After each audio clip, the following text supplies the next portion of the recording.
Today we're looking at the 18th Amendment and Prohibition. Hello, welcome to the Daily Bellringer. Please don't forget to subscribe and take a look at the questions down in the description. Also, don't forget to check out dailybellringer.com where you'll find more resources that go with many of the Bellringer videos.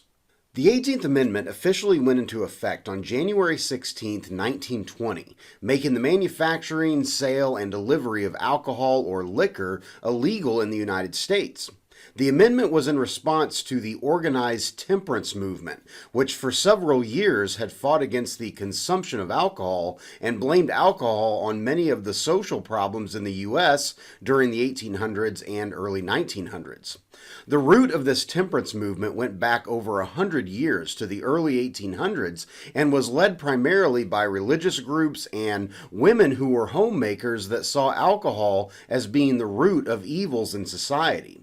Organized groups such as the American Society for the Promotion of Temperance and the Anti-Saloon League fought vigorously at the state and federal levels to get laws passed limiting the sale of alcohol. By the mid-1910s, over half of all the states in the United States had some form of prohibition laws. As World War I raged on, the idea of prohibition took on a patriotic aspect, as many breweries producing beer had German roots and Germany was the enemy of the Allied forces. The 18th Amendment to the Constitution was officially ratified or approved by Congress on January 16, 1919, but would not go into effect for another year. On October 28, 1919, Congress overrode a presidential veto by then-President Woodrow Wilson of the Volstead Act, named after Judiciary Chairman Andrew Volstead of Minnesota. The Volstead Act basically laid out the procedures and guidelines for the actual outlawing of alcohol production and sale. The law quickly split America between wets and dries, wets being Americans that were against the prohibition of alcohol and dries being those in favor of outlawing liquor. Throughout the early to mid-1920s, federal and local law enforcement began to seize warehouses full of liquor. They were busting barrels, kegs, and bottles of beer and destroying backyard distilleries.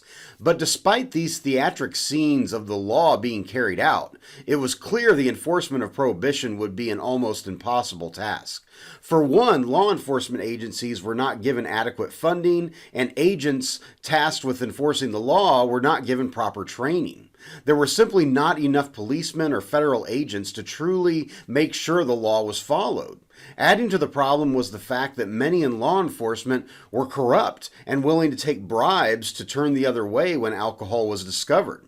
Furthermore, a large percentage of Americans refused to follow the law and continued drinking. Prohibition was meant to stop Americans from consuming alcohol, but instead, it had the opposite effect. As soon as Prohibition went into effect in 1920, there was a sharp downturn in alcohol consumption, but by the end of the 1920s, alcohol consumption reached record levels as improved economic conditions gave many Americans more money to spend, and the Roaring '20s reached record heights.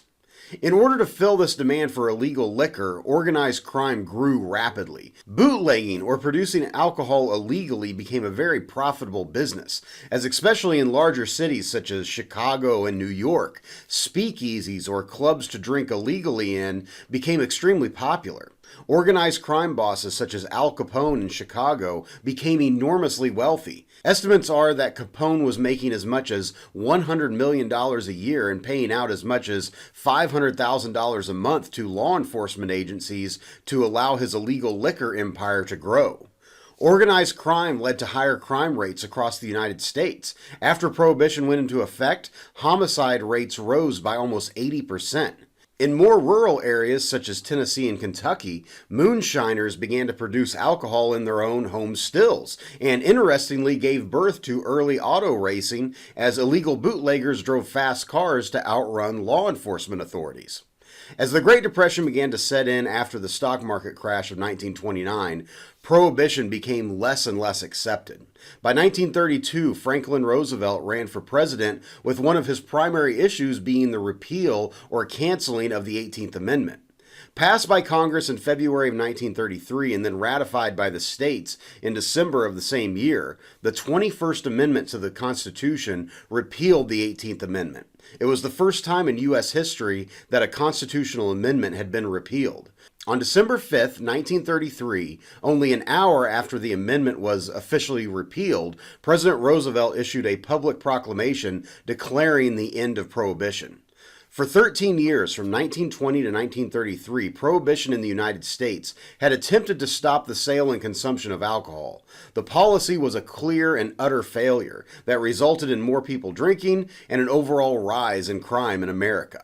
So with that, hopefully you learned something, and thanks for watching.